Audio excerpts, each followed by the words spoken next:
वित्त मंत्री निर्मला सीतारमण ने 2026-27 के लिए यूनियन बजट संसद में पेश किया और उधर पूरा विपक्ष भड़क उठा। सरकार इस बजट को रिफॉर्म एक्सप्रेस कह रही है, तो वहीं विपक्ष का कहना है कि ये बजट सिर्फ एक खाली डिब्बे जैसा है, जिसमें है तो कुछ नहीं, बस भारी भरकम शब्दावली का इस्तेमाल कर इसे बढ़ा चढ़ाकर पेश किया गया है। नमस्कार, आप देख रहे हैं सत्य हिंदी और मैं हूं आपके साथ कृति सिंह। आइए आपको बताते हैं कि बजट पर किसने क्या कुछ कहा। बजट पर लोकसभा में नेता प्रतिपक्ष राहुल गांधी ने कहा कि मैं कल संसद द्वारा दिए गए मंच से अपनी बात रखूंगा, लेकिन राहुल ने अपने एक्स हैंडल पर लिखा कि नौकरियों के बिना युवा, उद्योग गिरावट में, निवेशक अपना पैसा बाहर निकाल रहे हैं, घरेलू बचत तेजी से घट रही है, किसान संकट में हैं, आने वाले वैश्विक झटकों को नजरअंदाज किया गया है। ये ऐसा बजट है जो दिशा बदलने से इनकार करता है और भारत की असली समस्याओं से आंखें मूंदे हुए है। कांग्रेस अध्यक्ष और राज्यसभा सांसद मल्लिकार्जुन खड़गे का कहना है कि मोदी सरकार के पास अब नए विचार नहीं बचे हैं। बजट 2026 भारत की आर्थिक, सामाजिक और राजनीतिक समस्याओं का एक भी समाधान नहीं देता। मनरेगा की जगह आए नए कानून के लिए कितना पैसा रखा गया, इस पर एक शब्द भी नहीं बोला गया है। बजट पर कांग्रेस सांसद जयराम रमेश ने कड़ी प्रतिक्रिया देते हुए एक्स पर लिखा कि दस्तावेजों को अभी अच्छे से पढ़ना बाकी है, लेकिन 90 मिनट में ही साफ हो गया कि बजट 2026-27 को लेकर जितनी उम्मीद बनाई गई थी वो उससे काफी कमजोर साबित हुआ है। ये बजट काफी फीका और निराश करने वाला है। भाषण भी पारदर्शी नहीं था, क्योंकि इसमें बड़ी योजनाओं और कार्यक्रमों के लिए कितना पैसा रखा गया है इसकी कोई जानकारी नहीं दी गई। वहीं कांग्रेस प्रवक्ता सुप्रिया श्रीनेत ने पूरे बजट का निष्कर्ष बताते हुए कहा कि बजट के आंकड़े कम खर्च करके पूरे किए गए हैं। स्वास्थ्य, शिक्षा, खेती और समाज कल्याण और SC, ST, OBC की योजनाओं में पैसा काटा गया है। लोग गंदा पानी पीकर मर रहे हैं, लेकिन सरकार ने पानी की योजनाओं में पैसा घटा दिया है। घाटा 4.4% दिखाया गया है। टैक्स से कम आमदनी दिखाती है कि अर्थव्यवस्था अब धीमी हो रही है। कांग्रेस राज्यसभा सांसद इमरान प्रतापगढ़ी का कहना है कि इस बार का बजट वित्त मंत्री जी को भी समझ नहीं आया होगा, तो जनता क्या ही समझ पाएगी। समाजवादी पार्टी के प्रमुख अखिलेश यादव का क्या कहना है, आप खुद सुन लीजिए। इतनी बड़ी योजना तो ये तमाम चीजें जिसका जवाब नहीं है। महंगाई को रोकने के लिए नहीं है इनके पास, शिक्षा को बेहतर करने के लिए कोई इंतजाम नहीं है, स्वास्थ्य सेवाएं कितनी बर्बाद हो गई, उनके लिए क्या इंतजाम है। AI का सुना हम लोग ने, AI टेक्नोलॉजी को लेके कुछ पूछा। AI नई टेक्नोलॉजी है, नई टेक्नोलॉजी को कितना इंट्रोड्यूस कर पाएगी सरकार। एक बुनियादी ढांचा तो हो उसके लिए, अगर बुनियादी ढांचा नहीं है तो AI क्या करेगा। पश्चिम बंगाल की मुख्यमंत्री ममता बनर्जी ने एक्स पर लिखा कि बंगाल को एक पैसा भी नहीं दिया गया है, अब सिर्फ एक ही टैक्स है, GST। बंगाल से जो टैक्स वे वसूल कर रहे हैं उसका पूरा हिस्सा हमें नहीं दे रहे हैं।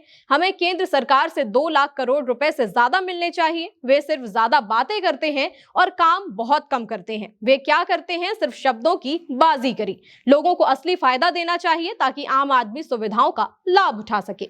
RJD सांसद मनोज झा ने बजट पर असहमति जताते हुए एक्स पर लिखा कि आज बजट एक बार फिर देश की विशाल आबादी को प्रभावित करने वाले 2 सबसे गंभीर मुद्दों को संबोधित करने में विफल रहा है। तेजी से बढ़ती आय की असमानता और भयावह बेरोजगारी।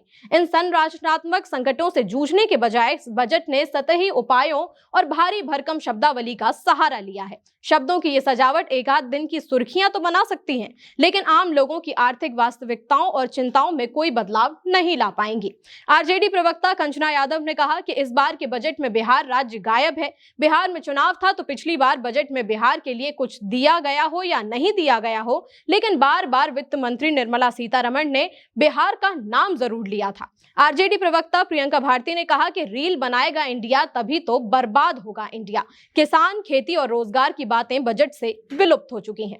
सोशल एक्टिविस्ट योगेंद्र यादव ने बजट को लेकर प्रतिक्रिया देते हुए क्या कुछ कहा, सुनिए। पहली बार देश के इतिहास में एक बजट है जिसमें किसान का जिक्र नहीं है, जिसमें खेतीहर मजदूर का जिक्र नहीं है, सिंचाई की बात नहीं है, फर्टिलाइजर की बात नहीं है, किसान के लिए एक भी योजना नहीं है। कछुए के लिए भी योजना है, शेर के लिए योजना है, किसान के लिए कोई योजना नहीं है।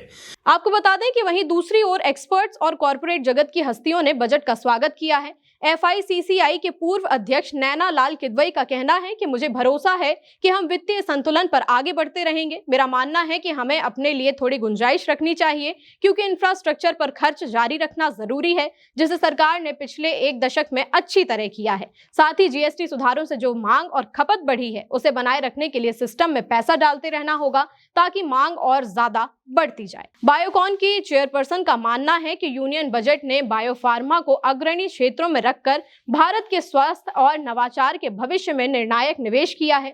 PB फिनटेक के ज्वाइंट ग्रुप CEO सरबवीर सिंह का कहना है कि नए आयकर कानून के जरिए टैक्स व्यवस्था को सरल बनाने पर दिया गया जोर ये साफ संकेत देता है कि सरकार वेतनभोगी लोगों और छोटे करदाताओं के लिए अनुपालन को आसान बनाने और परेशानियों को कम करने की दिशा में काम कर रही है।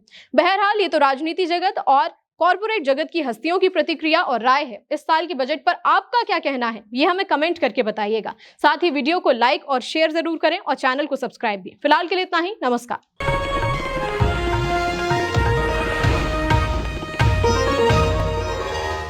Copyright disclaimer under Section 107 of the Copyright Act 1976. Allowance is made for fair use for purposes such as criticism, comment, news reporting, scholarship, and research.